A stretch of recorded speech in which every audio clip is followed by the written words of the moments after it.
So from one gallery, let's go across the Irish Sea. And John, just tell us a little bit about how you got involved and how your life is now with abstract artists.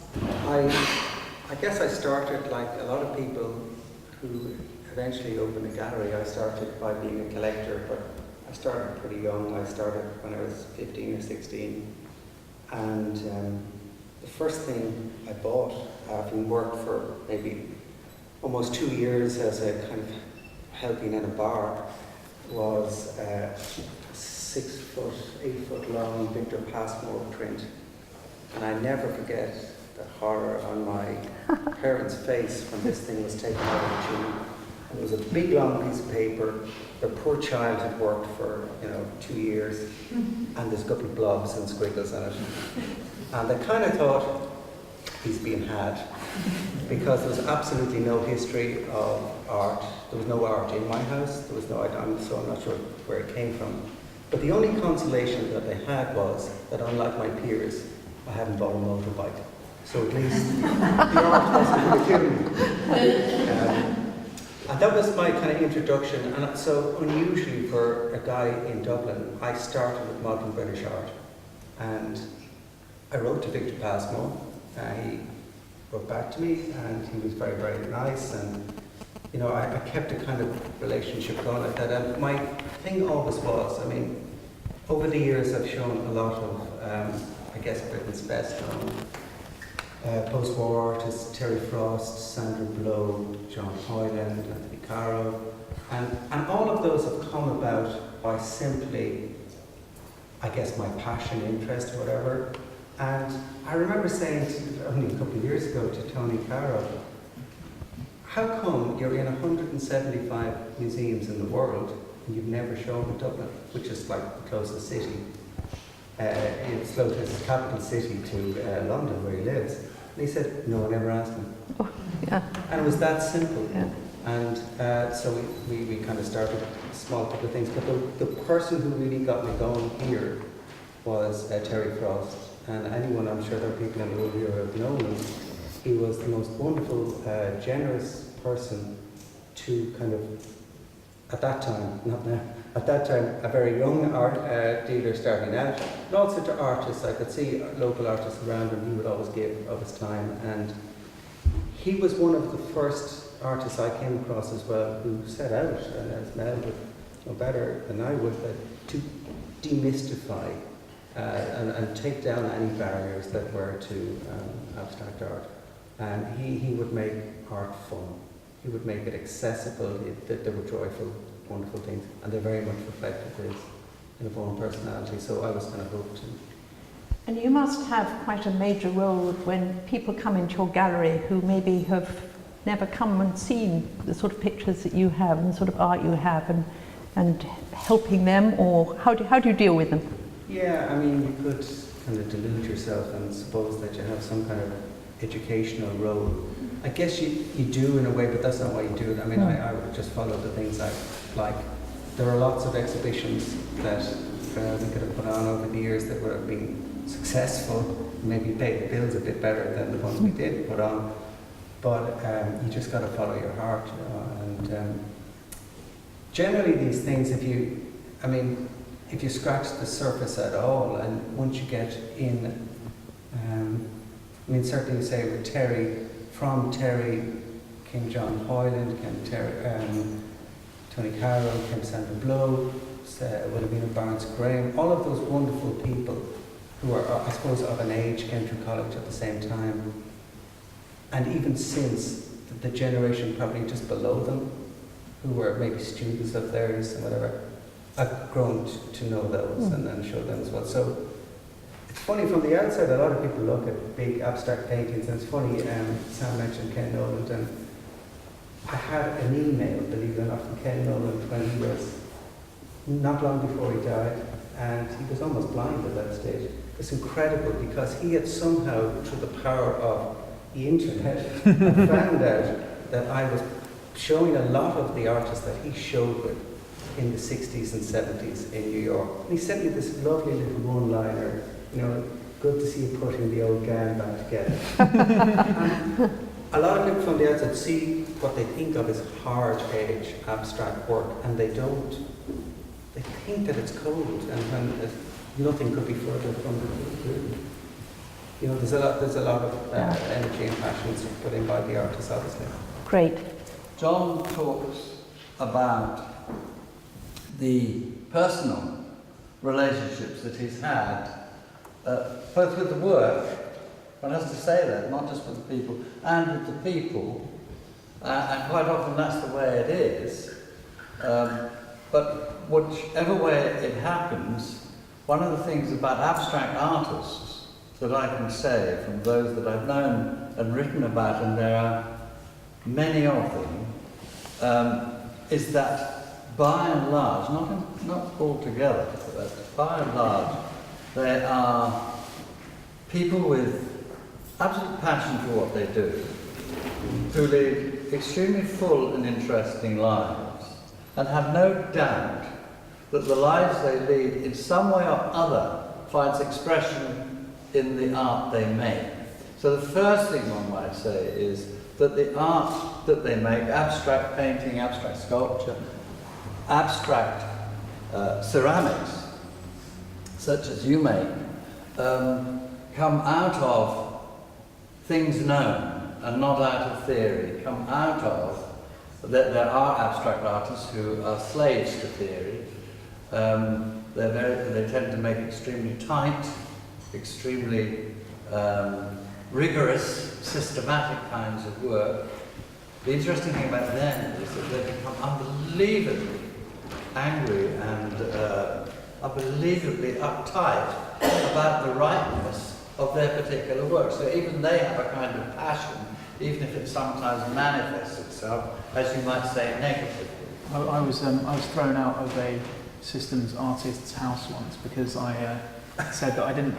He makes these works which are based on mathematical sequences, so he'll get a mathematical sequence which will generate a series of squares, and that will be the work. And I said that my reaction to it was simply that I enjoyed the proportions and the shapes, and I wasn't particularly interested in knowing what the maths, the particular Fibonacci sequence or whatever he'd used behind it. And there was this really long, quite awkward silence. And then I sort of said, well, should I go? And he sort of said, and yeah, he didn't show me out, and I just left. He couldn't deal with you not agreeing. No, it was like, I think he probably feels like he's come up against that for his whole life, and it was just playing out again or something. Anyway, sorry. Not at all.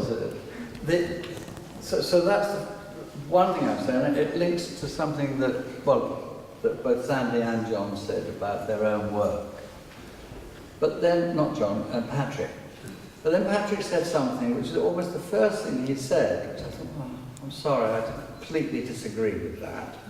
And that's what he said, my paintings speak for me. You know, I can't speak about them, they will speak. And I thought, no. His paintings speak for themselves. John can speak for himself as well, and I'd be glad to hear him do that. Patrick, I'm sorry. Patrick can do that himself, and I'll be glad to hear it when he does in a minute or two. But in a sense, one of the things that's always struck me as very, very important, and it's crucial, I think, to an appreciation, if you can call it that, of abstract painting, which is the work. It is the work that communicates, not the artist. And a lot of people find that very, very difficult to understand, because I think it's a very common misconception that artists express themselves through their work. And in a very true way, that is not entirely correct. The work has to speak for itself, and the work is made by the artist for it to do that. Of course, the artist puts all sorts of things into it which will make it speak in a particular way. But when I remember many times I said at postgraduate classes in art schools, I don't teach in art schools, but I've often been asked to go in and kind of speak or lead discussions, and you ask them, young artists, well, what do you think of them? I'm trying to express myself. And I said, I'm sure nobody else here, I mean, you're all postgraduate, nobody here thinks that you're here to express yourself. You're here to make art. And that is, in fact, a very interestingly different thing. And some part of what's crucial about abstraction has to do precisely with that. And I'll tell you why in just a moment. But before that, I want to disagree with Sam, who says, you know, well, don't disagree, but say, I have to take another view from him about what happens when you look. He says, for him, it's looking at it and seeing the relationships within it and contemplating that object which has these particular qualities. And first of all, I agree that that's certainly the first thing we'll do. But I can't believe that might be summarised, might be described in a very summary way as what's called in kind of art theory a formalist position, that you're only interested in the forms. Whereas for me, and I think for vast numbers of people who love abstract art, as I do, and it's given me enormous amount of pleasure. I can't imagine a life lived now which didn't have in it a constant engagement with abstract painting and abstract sculpture of one sort or another. The thing that I object to is that being human, I bring to everything I see a whole lot of other stuff. I bring my own history to it. And that history informs the sense I make of it. And when I say the sense I make of it, it takes me to the heart of what I was about to say when I said that painting speaks for itself. It is an object. It is an inert object. It is an object made of matter. The same is true of sculpture, and the same is true of ceramic. There it is. It exists for your contemplation. It exists only for your contemplation.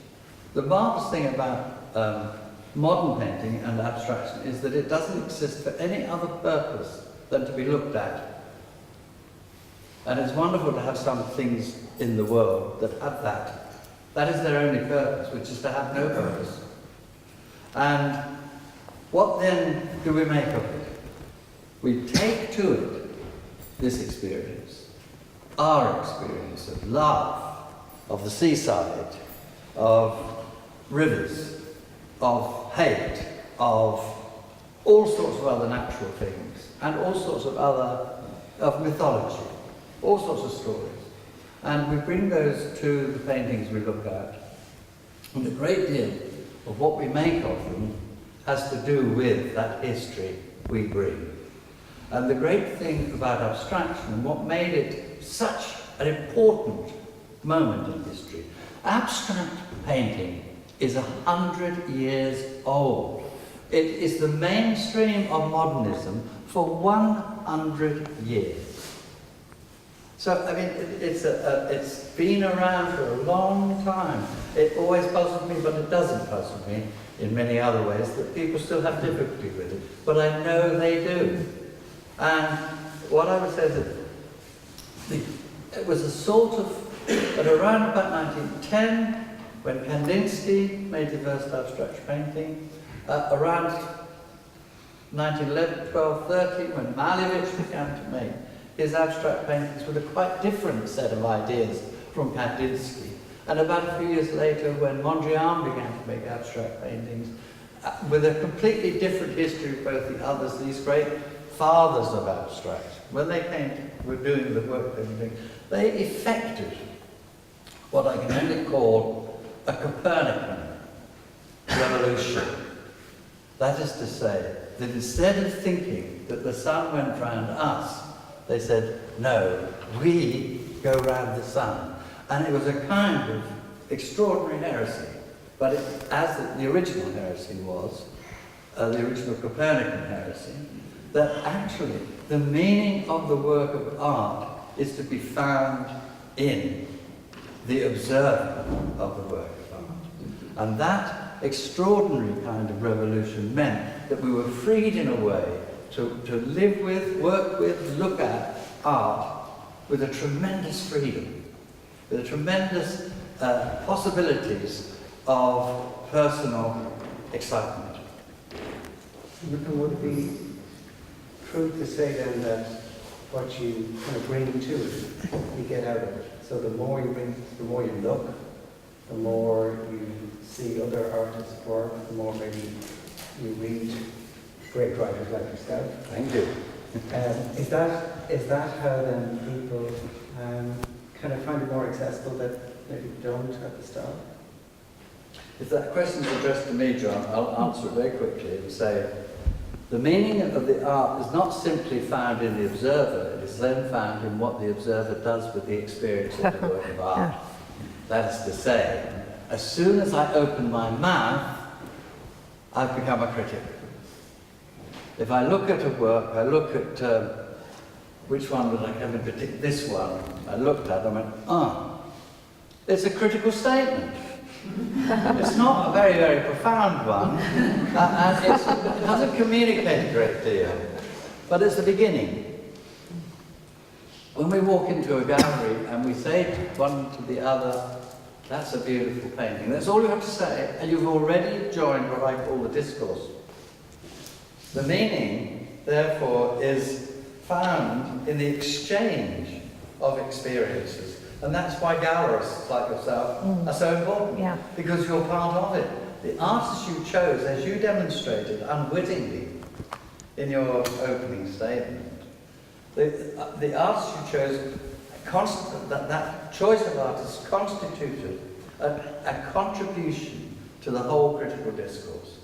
You were saying, I think these artists are worth your buying from me, you know? And, you know, I'll come back to you in a minute. No. And, you know, that's the same. When you show the work, it begins. That's when its life begins, in the individual response, which itself is complicated, and then in the exchange of ideas and responses. Great.